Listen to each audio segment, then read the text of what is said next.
Please, everyone, welcome. Namaste. I was talking to Debbie. Now, what happened, Debbie? I haven't seen you for some time. You've been busy?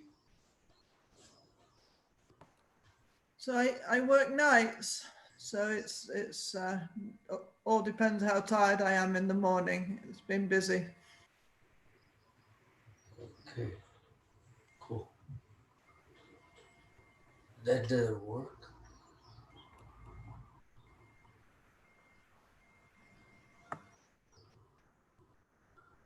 How is the.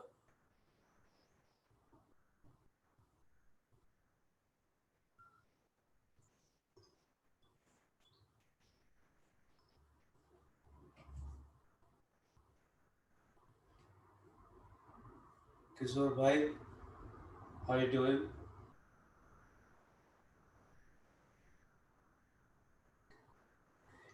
Okay. Does anybody have any question like to ask, or shall I start?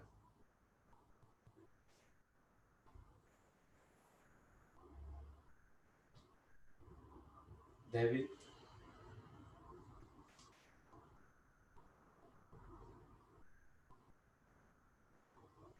do you have any question? I did send one in about a week or so ago. I can't remember. It was something about my crocodiles, and I can't remember what it all related to now. I think I might have answered your question last week. Oh, okay. Yeah. If you probably find that available on YouTube, but the idea is if you see any animal during meditation or the practice, that does not mean that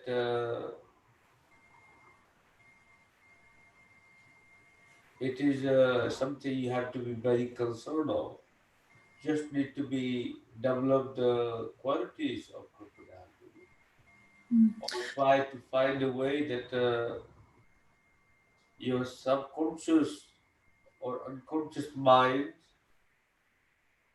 is having certain issues.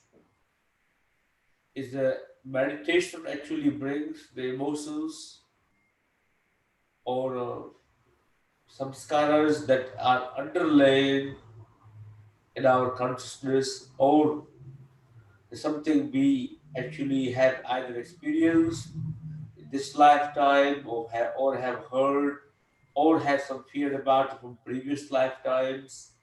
Remember, you don't only have memory of yours this lifetime. You got a memory of your parents as well inside you. Everything your mother heard while you were in mother's womb is also part of you.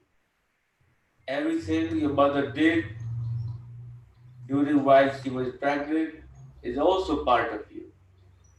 Even preconceived, those eggs, the body, the formulated time of ovulation, also the energy that was involved in producing that sperm also has a memory. So it's not just only what you know from this lifetime or have heard, but this is I'm talking this lifetime karma. This karma also before, prior to your existence of it, the taking the birth in this lifetime. All those memories, karmas get accumulated during the meditation. You don't know which samskara may sprout and come to your awareness. So, not to pay much attention to it, just continue meditating. Only part you should focus is meditation. So don't worry about what it meant. Just be aware it's there. It's just the stories of the mind. It's just the stories of the mind.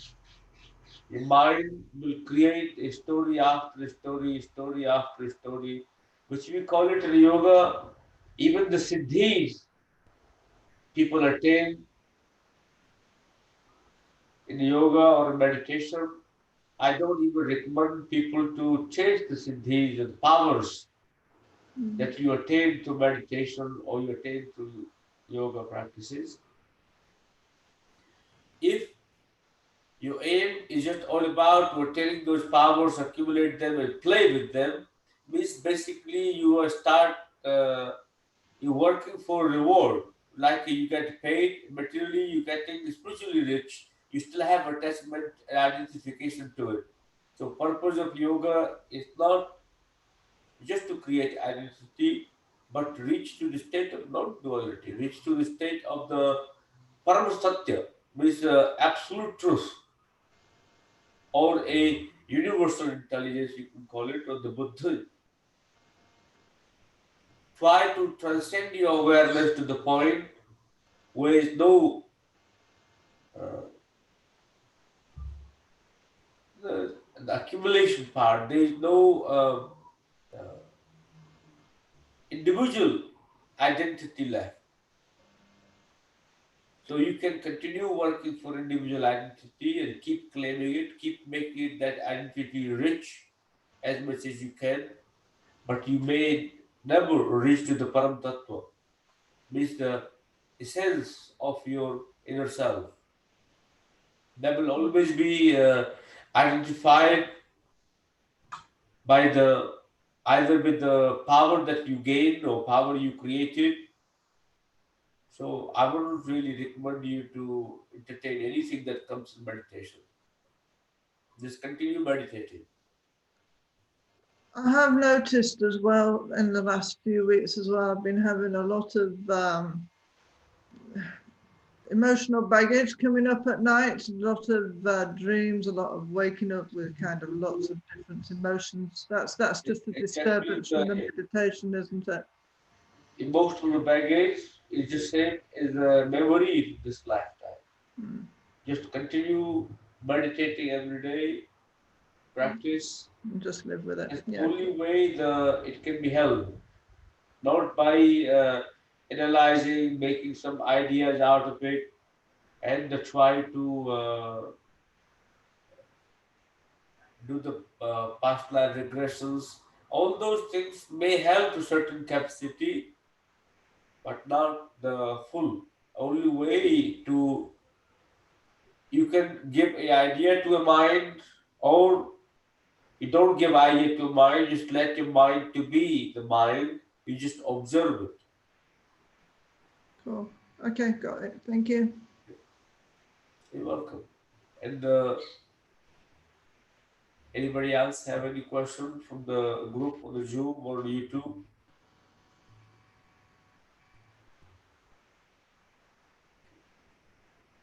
There is. Are you okay? Yeah, I'm okay. Uh, Okay. thank you. I don't have any questions No, no, no, right no, now. no. I was just only asked. It's like you were falling asleep. No, no, no. I'm just enjoying. That's good. Yogi, So I have a question, but I'm not sure if I can put it into words. It's do ask. similar to, yeah. How do we achieve equilibrium? For example, I know the importance of uh, like a positive suggestion to yourself, and Is I'm being doing positive is a spirituality? um it's in my case it's for a healing, but you can use it for anything, for example. But at the same time I do it, but at the same time I there is so much negativity. It's I'm not sure how to put it into words. So for example, mm, yeah, I would like to say that I'm healthy and to believe that I'm healthy, and I say it, but at the same time there is so much negativity saying no, it's not. Mm, We talk about positivity and negativity is subject of quantum physics. But right. your spirit and yourself as Sanatana Dharma understanding of your cosmic intelligence or the universal intelligence is far beyond the quantum physics. But if you say being positive, being positive is subject to a karma, subject to a thinking, subject to an action. Hmm. But spirituality is not positive, being positive. I can guarantee you that spirituality is not being positive. Remember that. So you can tell yourself every day positive, positive, Mm, positive. Force exactly. yourself positivity on it. You can listen directly. You can tell yourself positive, positive. Every day you say you're positive, but you do no action towards to the direction of being positive. By thinking about being positive, you cannot become positive. So kriya is required, action is required. This requires an effort for you to be a positive. By believing, one cannot become positive. But remember, spirituality is not being positive. If somebody says you have to be positive because you are a spiritual person, means you will start creating more suppression. Spirituality is about able to accept as in what state of mind you are in, either negative or positive. The moment you accept it, it creates automatically sense of peace and equilibrium itself inside. But if you force positivity upon your mind rather than accepting the what state of mind you are in, you create a inner conflict. When you create a inner conflict, you may appear outside to be positive, but inside the battle continues between Yeah, the that is positive. how I feel. Yeah, and I'm acting positive, but at the same time, there is a battle inside. This obviously you are not positive person. No. You would like to be positive. Mm. You force yourself to be positive. You think positive, but your actions do not align by being positive. So try maybe next time not to be positive and just accept that negativity. You may create a possibility to be positive. If Right. you But for me, I can't say I'm acting positive, but I can't think positive, right? When I'm saying think positive, but I'm not thinking positive, and my speech is not that positive.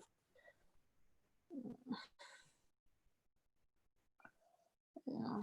Sometimes it's need to practice more meditation and more yoga. yeah, definitely.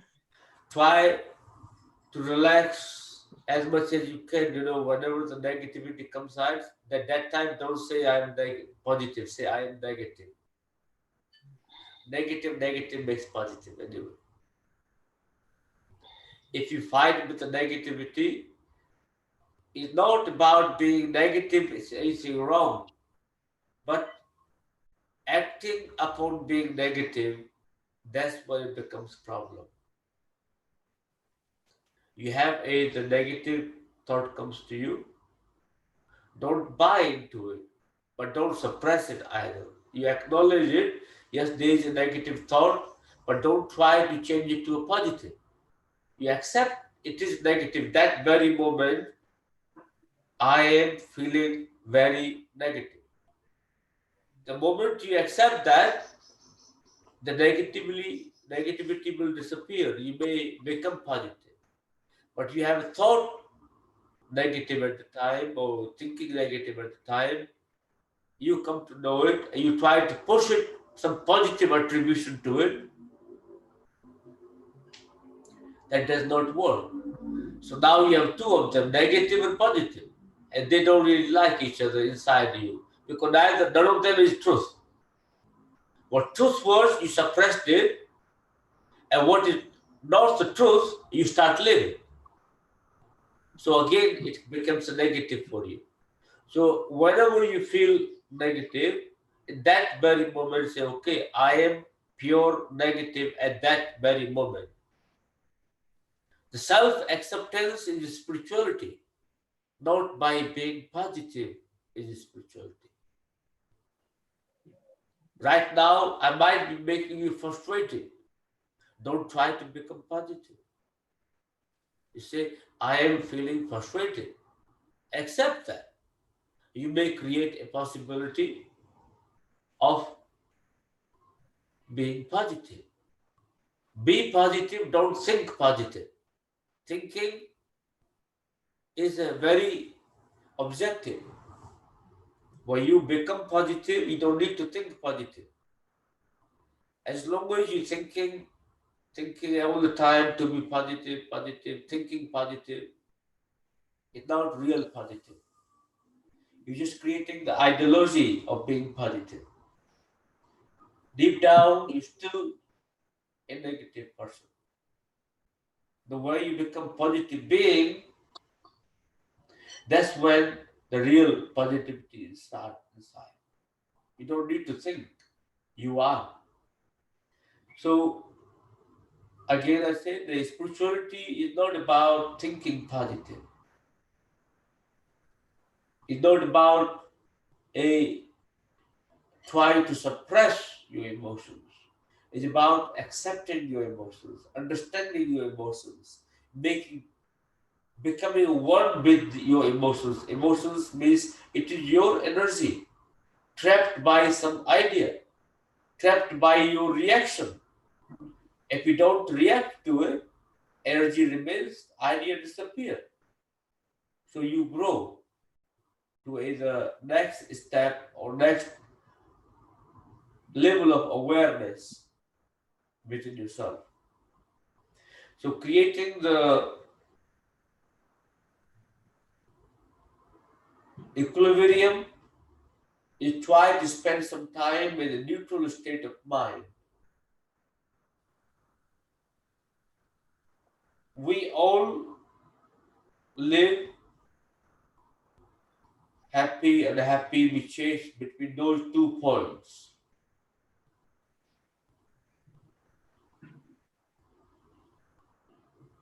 Try not to, when the happiness comes away, the happy comes away, don't try to hold on to it.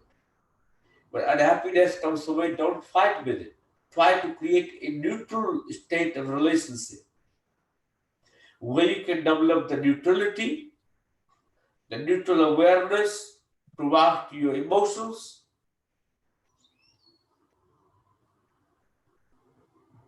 That doesn't mean you have to look like somebody depressed. There is a one person like I'm totally neutral. I'm unaffected by emotions. I'm unaffected by any other engagement. You can still feel the emotions. You can still have the emotions, but not to be affected by them, not to be ruled by them. Samatha, equality in your emotions, equality to your emotions. So you don't get affected by the emotion. You see the happiness the same way as you see the unhappiness. And that way you create equilibrium. Equilibrium is not you start thinking about it. It automatically develops inside by creating the vairagya, dispassion towards to the outcome. Where you develop the knowledge, the understanding, the intelligence inside, which is jnana. Vairagya is dispassion. Where you develop the dispassion towards to the outcome, and other part is ability to discern is very important part. That will create a equilibrium, that will create a samta in your awareness. if you start only thinking equilibrium, difficulty. But there is many techniques in yoga. If you practice regularly, slowly, you may reach to the point, but depend what intention you have during practicing yoga. Some people practice yoga just as a form of exercise. There is no possibility to reach to the non-duality. If you see yoga just as a pure exercise, no possibility. You try once you start feeling the emotions while you're practicing, once you start connecting with the feelings of the body while you're practicing, you create a possibility to connect with yourself and start connecting with your emotions, not fighting with your emotions or suppressing your emotions. So whatever emotions comes at the time, you don't fight with it, don't suppress it, you acknowledge it. Witness that the day you start developing the ability to silently witness the emotion or the whatever is happening inside you or all around you, but not to be affected by it. You creating a possibility to be in equilibrium. You creating a possibility to be in a state of somehow equal consciousness. No matter what happens, you remain yourself. There's another practice. Whatever is happening, it is all happening in the five elements around you. You are just witnessing them. So, sometimes, depending what level of nature it is tamasic nature, sattvic nature, or rajasic nature, whatever nature you have, based on that, your intelligence will accept the neutral state. Sometimes it is a bhakti, devotion can be helpful. Sometimes is a self-inquiry is very helpful. Sometimes self-contemplation can be very helpful, and doing karma yoga can be very helpful, depending which level of intelligence one person is living with. So, if you're practicing yoga, physical equilibrium, I can tell you from yoga, practice a anulom vilom pranayam or alternative nostril breathing. That can actually give you a temporary experience of equilibrium of your brain, equilibrium of your physical energy, but that will be temporary. Remember that. Till you connect your knowledge along with the experience, till you acknowledge the emotions and experience that taking place. Something happened to your body, but you do not become aware of it. It cannot stay with you. So sometimes if you just practicing, but not developing the awareness what is happening with the practice, it not become a part of you. It have happened and gone, not part of you. But not to hold on to it, not to claim it, not to identify with it is also very important. You understand? There's many ways you can create a equilibrium, but it's depending as a person. The I will highly recommend you to read a Bhagavad Gita. Yeah.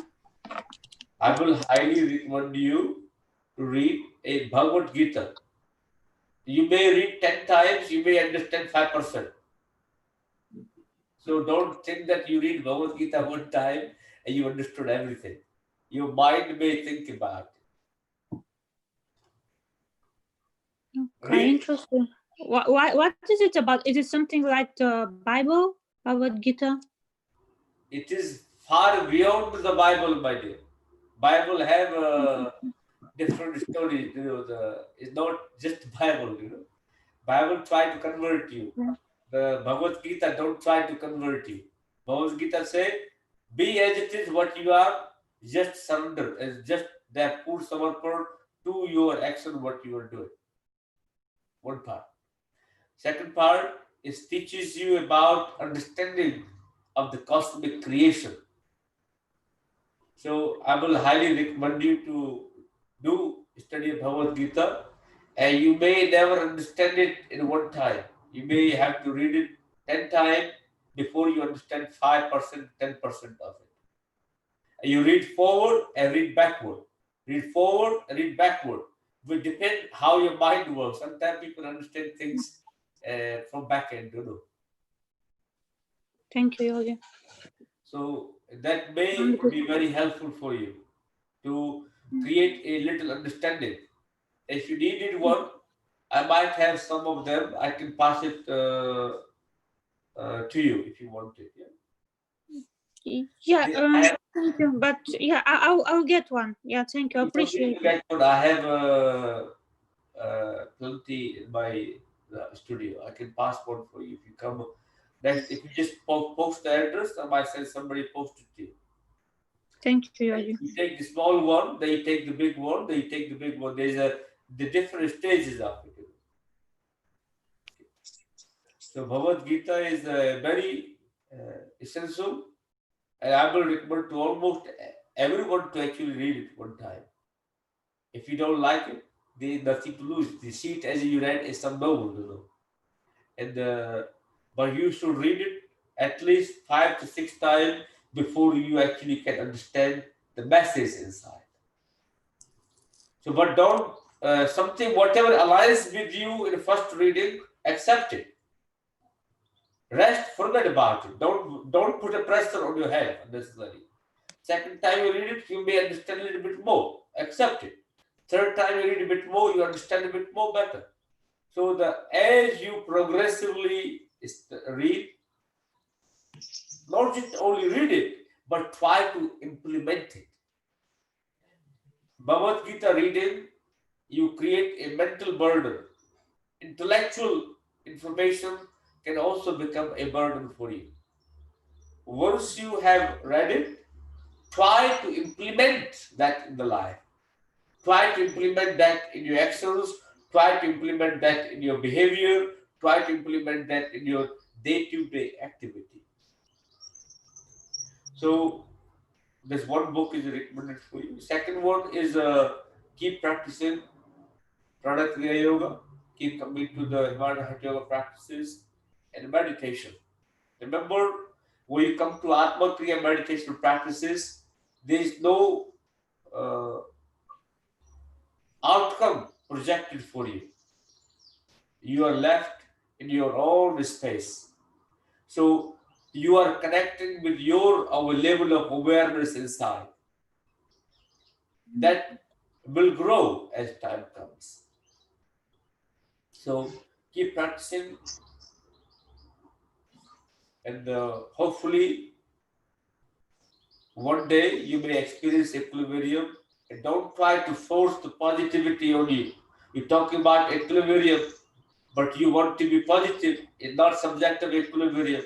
Accept the negativity, accept the positivity. And be comfortable with both of them. And that is equilibrium. You want to achieve equilibrium, but you don't like negativity. How that possible you can achieve equilibrium? Accept negativity, be comfortable with it. Accept positivity, be comfortable with it. Don't try to suppress any of them. Accept both of them. Both will dissolve inside you. Both of them will dissolve inside you because the both is part of you.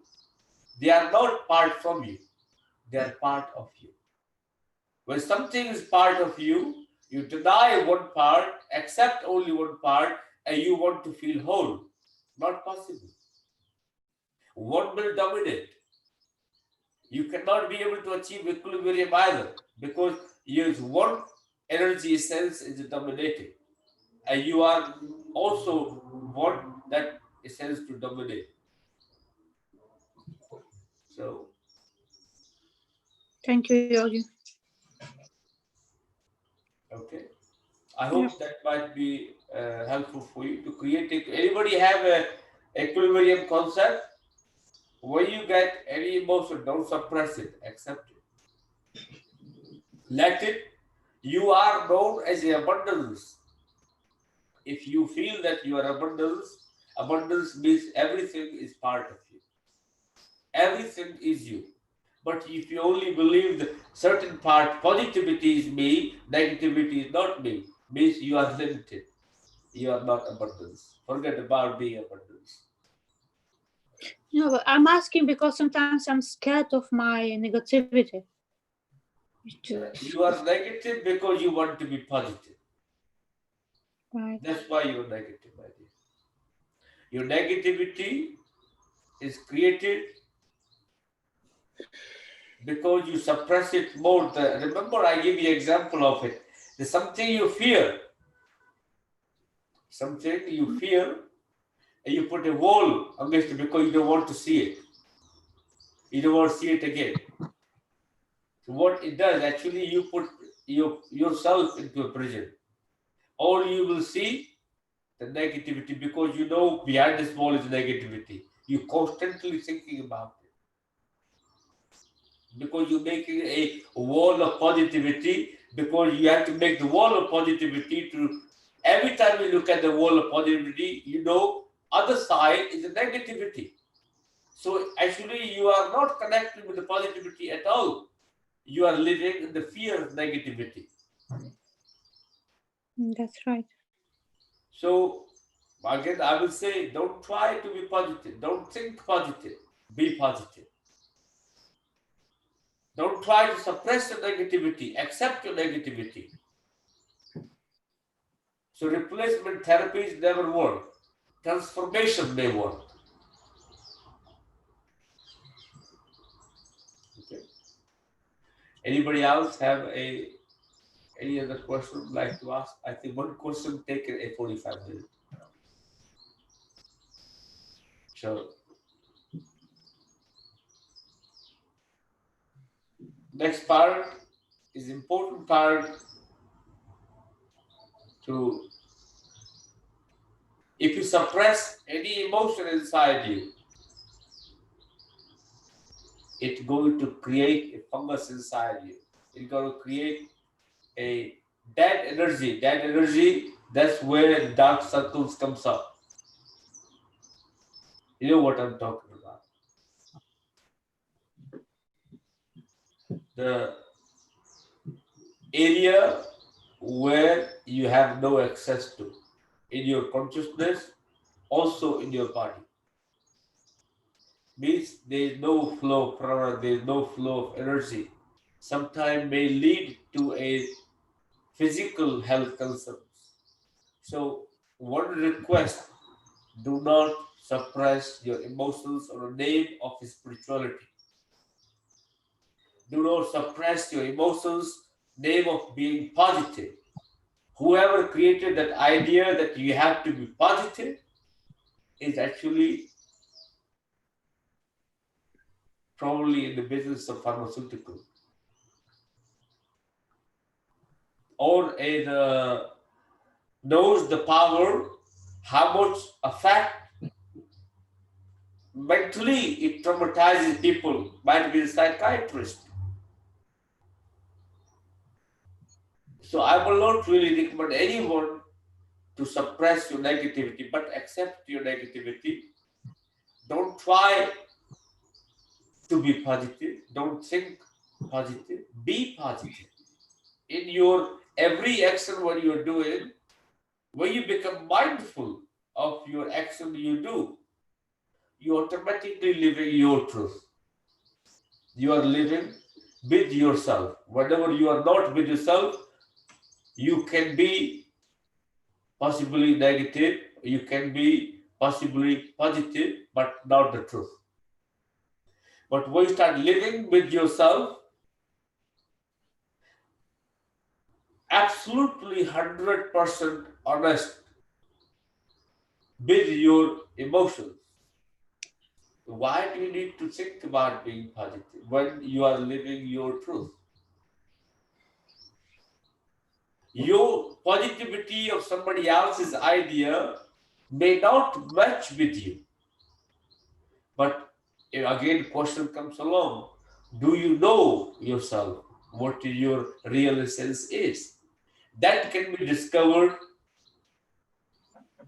by manana, contemplation, chintana, self-inquiry, self-inquisitive nature, bhakti by the devotion,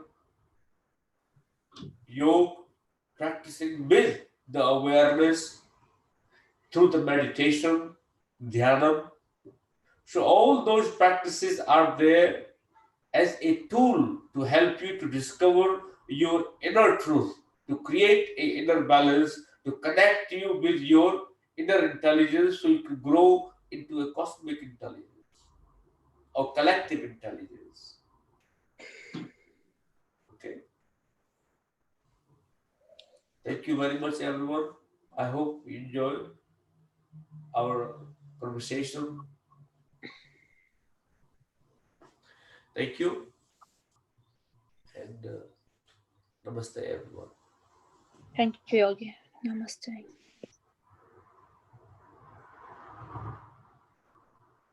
How is everybody feeling?